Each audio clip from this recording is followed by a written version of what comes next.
নমস্কার প্রিয় ভিউয়ার্স, সবাই কেমন আছেন? আশা করি সবাই খুব ভালো আছে। তো আজকে আমি আরও একটি নতুন ভিডিও নিয়ে চলে এসেছি, যেটা দেখে আপনারা শিখতে পারবেন যে পাসপোর্ট সাইজ ফটো কিভাবে অ্যাডোবি ফটোশপ 7.0-তে রেডি করা হয়। তো ভিডিওটি শুরু করার আগে আপনাদের কাছে একটাই অনুরোধ, চ্যানেলটিকে সাবস্ক্রাইব করে দেবেন এবং ভিডিওটি ভালো লাগলে অবশ্যই একটি লাইক করবেন। তো চলুন ভিডিওটি শুরু করা যাক। তো আমরা এখন চলে যাব কম্পিউটার স্ক্রিনে। তো অ্যাডোবি ফটোশপ 7.0-তে পাসপোর্ট সাইজ ফটো বানানোর জন্য তো আমরা এখন খুলে নেব অ্যাডোবি ফটোশপ 7.0। তো এটা হলো অ্যাডোবি ফটোশপ 7.0-র ইন্টারফেস। তো আমরা এখন যে ফটোটিকে পাসপোর্ট সাইজ ফটো বানাবো, তো সেই ফটোটিকে এখন এইখানে আনতে হবে। তো এইখানে ফটো আনার জন্য আপনারা এখান থেকে ফাইল অপশানে গিয়ে ওপেন অপশানে গেলে আপনাদের ফাইল অপশানটি খুলে যাবে। তো ফাইল অপশান খুলে যাওয়ার পর আপনারা এখান থেকে যে ফটোটিকে পাসপোর্ট সাইজ ফটো বানাবেন সেই ফটোটিকে সিলেক্ট করে ওপেন করবেন। ওপেন করলে এই ফটোটি এখানে চলে আসবে।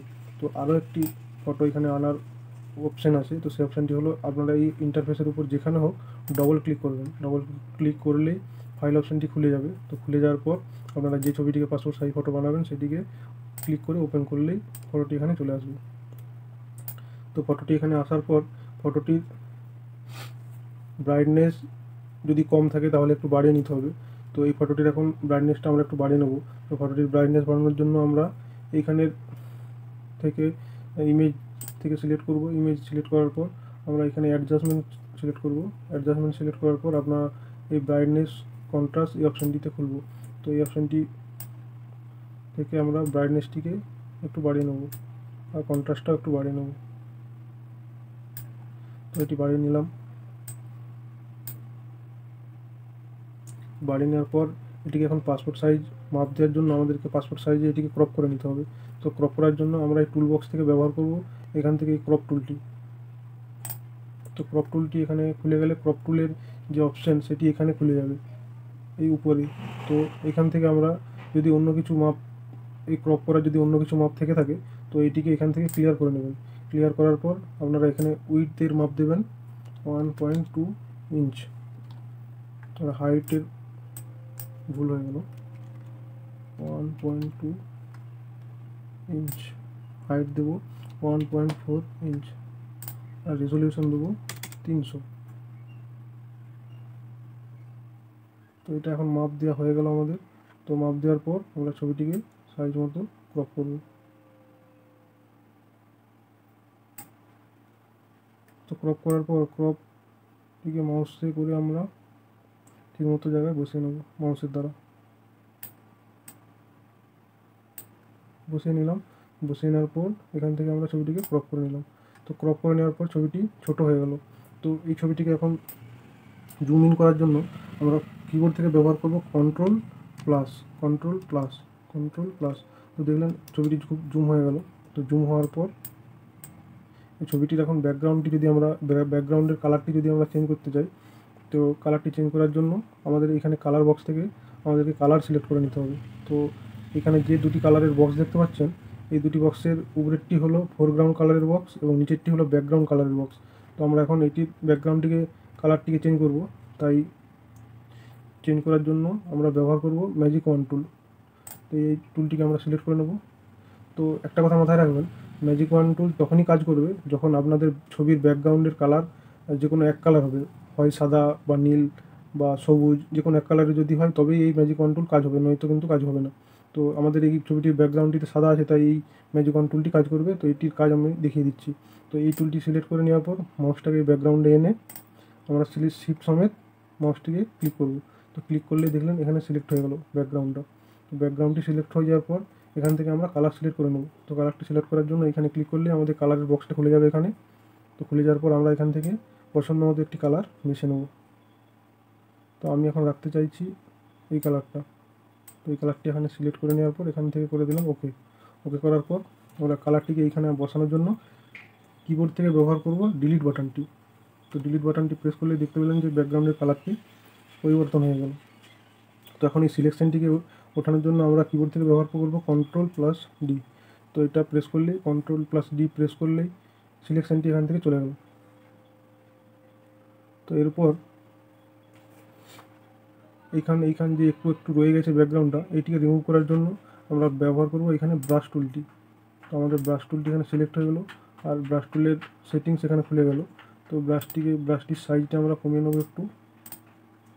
কমিয়ে নেওয়ার পর তো এটার এখন উপরে কালার করতে হবে, তার মানে এই কালারটা নিচের কালারটাকে উপরে আনতে হবে। তো এটির জন্য আমরা কিবোর্ড থেকে ব্যবহার করব এক্স বাটনটি। তো এক্স বাটনটি ব্যবহার করলে নিচের কালারটা উপরে চলে আসবে। তো এই কালারটি এখানে সিলেক্ট করার পর আমরা এখানে এই কালারটিকে অ্যাপ্লাই করব। যতটা প্রয়োজন মতো আমরা এখানে অ্যাপ্লাই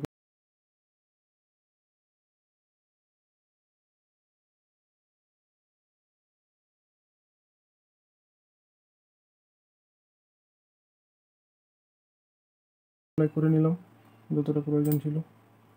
ঠিক আছে, তো এখন পাসপোর্ট ছবিটি আমাদের রেডি হয়ে গেল। তো এখন এই ফটোটি প্রিন্ট করার জন্য আমাদেরকে একটি নতুন পেজ এখানে নিয়ে আসতে হবে। তো নতুন পেজটি আনার জন্য আমরা কিবোর্ড থেকে ব্যবহার করব Ctrl+N বাটন। Ctrl+N বাটন করলেই একটি নতুন পেজের অপশান এখান থেকে খুলে যাবে। তো এই পেজটি আপনারা যে কোনো সাইজে নিতে পারেন।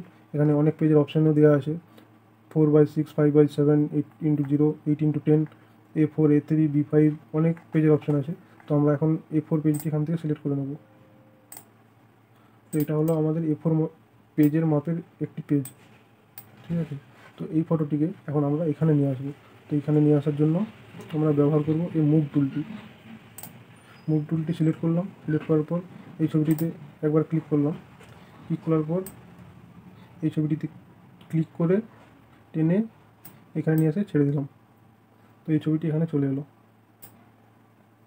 তো এই ছবিটিতে এখন স্ট্রোক দেওয়ার জন্য বা বর্ডারে কোনো একটা কালার দেওয়ার জন্য আমরা এখান থেকে এডিট অপশানে যাব। এডিট অপশান থেকে এখানে আসবো স্ট্রোক অপশানে। তো আমরা এখন এটির বর্ডারটি ব্ল্যাক কালারে সিলেক্ট করব। তাই এখান থেকে আমরা ব্ল্যাক কালারটি সিলেক্ট করে নিলাম আর এখানে ওকে করলাম। তো এটার বর্ডার এখন ব্ল্যাক কালার হয়ে গেল। আমরা এটি কার্সারের দ্বারা ঠিকঠাক জায়গায় বসিয়ে নিলাম। তো এটা হলো একটা। তো এবার আমরা কপি ফটো বানাতে চাই, মানে যদি কেউ 3 কপি বানাতে চায় বা কেউ 6 কপি বানাতে চায়, তো এটার থেকে কপি বলবেন কপি করা যাবে। তো সেটি করার জন্য আপনারা কিবোর্ড থেকে প্রেস করবেন শিফট এবং অল্ট বাটন এবং শিফট বাটন একসাথে প্রেস করার পর এই ছবিটিতে ক্লিক করে ছবিটি থেকে টেনে সরিয়ে নিয়ে আসতে হবে, তাহলেই ছবিটি কপি হয়ে চলে আসবে। আবারও 1 কপি করার জন্য শিফট অল্ট চেপে রেখে মাউসটিকে টেনে আনবো, আরও 1 কপি, আরও টেনে আনবো, আরও 1 কপি, আরও টেনে আনবো। শিফট এবং অল্ট প্রেস করিয়ে রাখতে হবে। তো দেখলেন একটি ছবি থেকে 1, 2, 3, 4, 5, 6টি কপি হয়ে গেল। তো 6টি কপি হয়ে যাওয়ার পর যদি আমরা এটিকে এখন প্রিন্ট করতে চাই, তো এখন প্রিন্ট করার জন্য আমরা এখান থেকে ফাইল অপশানে যাব। ফাইল অপশানে যাওয়ার পর প্রিন্ট উইথ প্রিভিউ এইটা অপশানটাতে গিয়ে আমরা এখন প্রিন্টের অপশানটা এখানে চলে এলো। তারপর এখান থেকে গিয়ে প্রিন্ট, আপনারা এখান থেকে আপনাদের প্রিন্টার সিলেক্ট করে নেবেন। সিলেক্ট করে নেওয়ার পর এখানে প্রপার্টিসে গিয়ে পেপার সিলেক্ট করে নেবেন, কোয়ালিটি সিলেক্ট করে নেবেন। করে নেওয়ার পর এখান থেকে ওকে করে প্রিন্ট করতে দিবেন, তাহলেই ছবিটি প্রিন্ট হয়ে বেরিয়ে যাবে। আজকের ভিডিওটি দেখে পাসপোর্ট ফটো কীভাবে বানাতে হয় এবং কীভাবে প্রিন্ট করতে হয় আশা করি খুব ভালোভাবে সবাই বুঝে গেছেন। তো কোথাও যদি বুঝতে অসুবিধা হয় তাহলে নিচে কমেন্ট বক্সে কমেন্ট করে আমাকে জানান। ভিডিওটি ভালো লাগলে অবশ্যই একটি লাইক করবেন এবং চ্যানেলটাকে একটু সাবস্ক্রাইব করে দেবেন। ধন্যবাদ, দেখা হচ্ছে পরের ভিডিওতে।